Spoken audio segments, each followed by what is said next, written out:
Hello friends, welcome to my channel Learn Chemistry with Mothgill. In today's video, I will discuss why students say chemistry is most difficult, what we should do to make it easy, and some basic concepts in chemistry. So let's start with the video.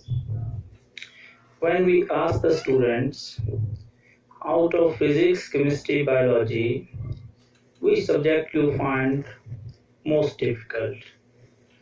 Without any doubt, most of the students, they say it is chemistry.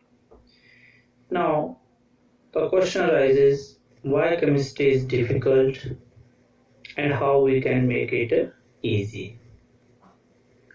So, to make chemistry easy to understand, we need well-planned preparation of each small topic in chemistry. Why I am saying each small concept in chemistry?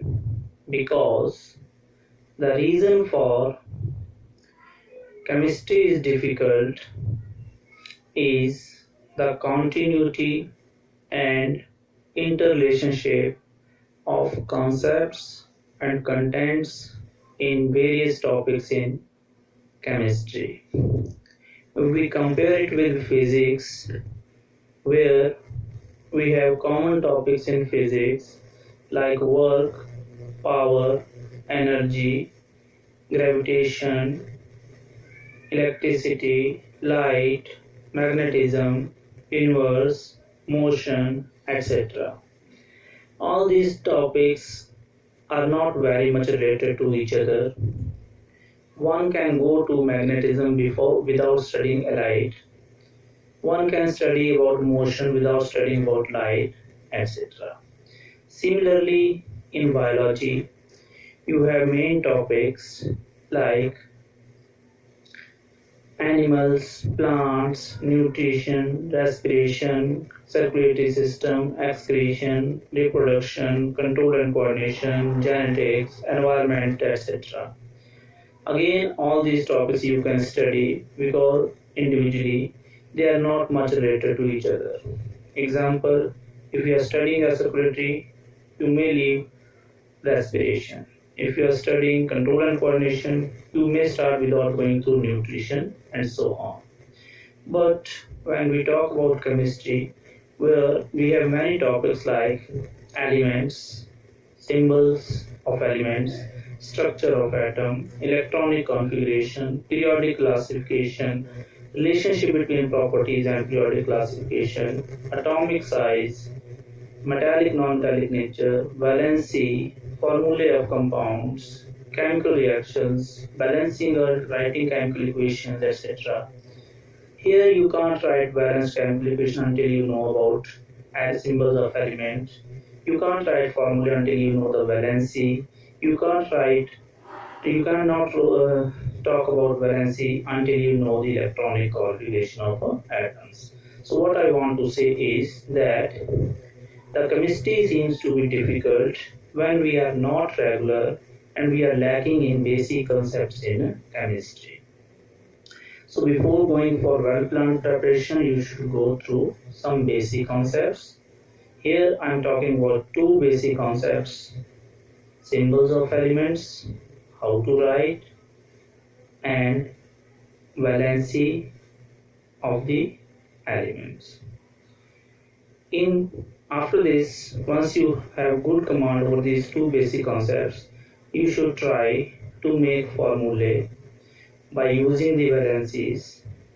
Then you should try to write correctly equations, balanced equations for the chemical reactions. Then you can start with the symbol of an element. Just like in case of we find so many symbols on the roadsides which help us to get large information by small symbols, similarly in chemistry also standard symbols are assigned to the elements so that we can make it easy to write the substances and chemical equations. So symbols were given by Berzelius, and a symbol is shorthand representation of an atom of element. It is either a single letter or a combination of two letters, either first and second, or first with some other letter in the name in English, Latin, Greek language.